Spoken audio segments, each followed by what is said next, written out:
भारत जोड़ो न्याय यात्रा शुरू होने से पूर्व पश्चिम बंगाल में राहुल गांधी के पोस्टर फाड़े जाने का मामला सामने आया है।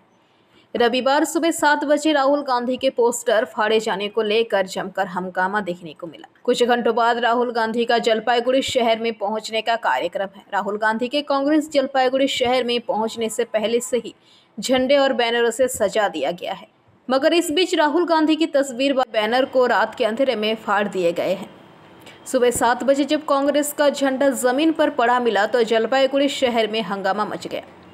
कांग्रेस जिला अध्यक्ष पिनाकी सेनगुप्ता ने कहा कि राहुल जी को देखना चाहिए कि राज्य और जलपाईगुड़ी की हालत कैसी है।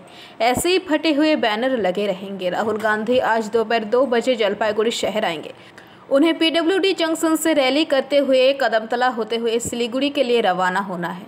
নতুন করে তো কিছু বলার নেই। কালকে ধুপগুড়ি চত্বরে ছিঁড়ে দিয়েছে,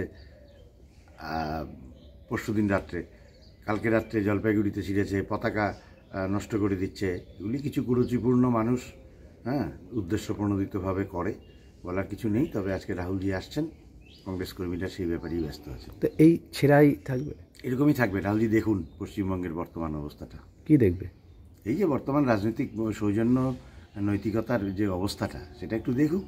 কোথায় কোথায় কোথায় ছিঁড়া হয়? এই এখন দেখলাম যে শিল্প সমিতি পাড়ার মোড় টোরে ছিঁড়ে গেছে। তার কি মানে এগুলো কেউ করছে? বুঝতে পারছি না কারা করছে, তবে যারা করছে তারা নিশ্চয়ই সুস্থ মানসিকতার লোক নন। এটাও তো আপনারা নিশ্চয়ই জানাবেন, প্রশাসনকে জানাবো। প্রশাসনকে জানিয়ে তো কোনো লাভ হয় না, প্রশাসন আর কী করবে, সবই তো উপরের নির্দেশে চলে। দেখা যাক আজকে কখন আসবেন উনি, কটা শুরু দুটোর মধ্যে চলে আসবেন। কোথার থেকে শুরু করবেন? পাহাড়পুর মোড়, ওখান থেকে তারপর পিডব্লিউডি, সেখান থেকে কদমতলা হেঁটে আসবেন, তারপরে আবার বাইকার শহরের মাঝখান থেকে রোড শো করে বেরিয়ে যাবেন। আহার করবেন দুপুরবেলা কোথাও? এখনও কথা আছে, উনি বাগডোগরায় নেমে তারপরে খাওয়া দাওয়া করবেন। কোথায় করবেন সেটা বলতে পারছি না এখনই। জলপাইগুড়িতে করবেন? বলতে পারছি না এখনই। ঠিক আছে। Bureau report, PVTV news.